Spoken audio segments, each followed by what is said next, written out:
আপনাদেরকে এই 31 দফার পক্ষে সমর্থন নেওয়ার জন্য, 31 দফার পক্ষে, আপনার দলের পক্ষে সমর্থন নেওয়ার জন্য আপনাদেরকে এখানে উপস্থিত প্রতিটা নেতাকর্মী, ডাজেন্ট ম্যাটার আপনি মূল দলের নেতাকর্মী নেতা কিনা, অথবা আপনি অঙ্গ সহযোগী সংগঠনের নেতাকর্মী কিনা, দিন শেষে আপনি বিএনপির লোক। এটাই হচ্ছে আপনার মূল পরিচয়। দিন শেষে আপনি বিএনপি লোক। আপনাকে কিন্তু সাধারণ মানুষ ছাত্রদল, যুবদল, স্বেচ্ছাসেবক, আইনজীবী ফোরাম, মহিলা দল এইভাবে চিনে না। এ বিএনপির লোক, এভাবেই চিনে মানুষ। দিন শেষে আপনাকে ওই জনগণের পিছে, মায়ের পিছে যেরকম 1 টাকা 2 টাকার জন্য বনবন করে ঘুরতাম, আপনাকে জনগণের পিছে বনবন বনবন বনবন করে ঘুরতে হবে আপনাকে। এছাড়া কোনো উপায় নাই, এছাড়া কোনো উপায় নাই।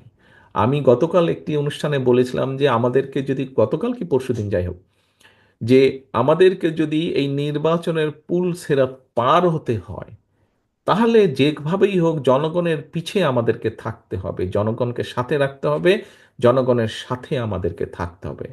সহকর্মীবৃন্দ, আপনারা পোড় খাওয়া রাজনীতিবিদ এক একজন এখানে উপস্থিত হয়েছেন। হতে পারেন আপনি গ্রামের, হতে পারেন আপনি ইউনিয়ন পর্যায়ের, হতে পারেন আপনি থানা পর্যায়ে, হতে পারেন আপনি জেলা পর্যায়ে, কিন্তু আপনি রাজনীতি করেই আজকে এখানে এসেছেন। এই যে পাসটা আপনি ঝুলিয়েছেন, এই অনুষ্ঠানে ঢোকার জন্য যে পাস দেওয়া হয়েছে, এই পাসটা অর্জন করতে আপনাকে অনেক কাঠখড় পোড়াতে হয়েছে।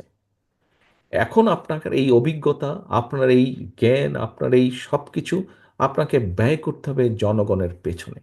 বারে বারে আমি একটি কথা বলেছি, প্রতিদিন আমি একটি কথা বলতে চাইছি, বোঝাতে চাইছি, সহকর্মীবৃন্দ, আপনার বিরুদ্ধে, আপনার দলের বিরুদ্ধে, সর্বোপরি এই দেশের বিরুদ্ধে ষড়যন্ত্র কিন্তু থেমে নেই।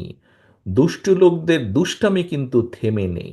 সেটি বাইরেই হোক, আমাদের বাইরেই হোক, সেটি আমাদের দলের ভেতরেই হোক, সেটি আমাদের দেশের ভেতরেই হোক, সেটি আমাদের দেশের বাইরেই হোক।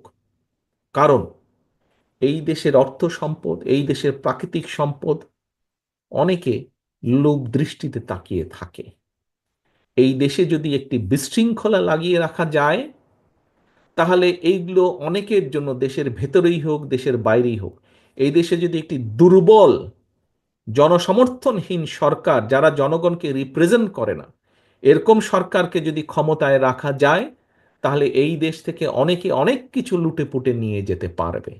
বাট এই দেশে যদি জনগণের সমর্থিত, যারা জনগণের কথা বলবে, জনগণের কথা চিন্তা করবে, যারা দেশের কথা বলবে, দেশের কথা চিন্তা করবে, এরকম কেউ যদি দেশ পরিচালনার দায়িত্বে থাকে, তখন দেশের স্বার্থ, জনগণের স্বার্থ নিরাপদ থাকবে। তখন যারা শকুনের দৃষ্টি দিয়ে এই দিকে তাকিয়ে আছে, এই দেশের অর্থ সম্পদ, প্রাকৃতিক সম্পদের দিকে, তখন তারা 10 বার চিন্তা করবে।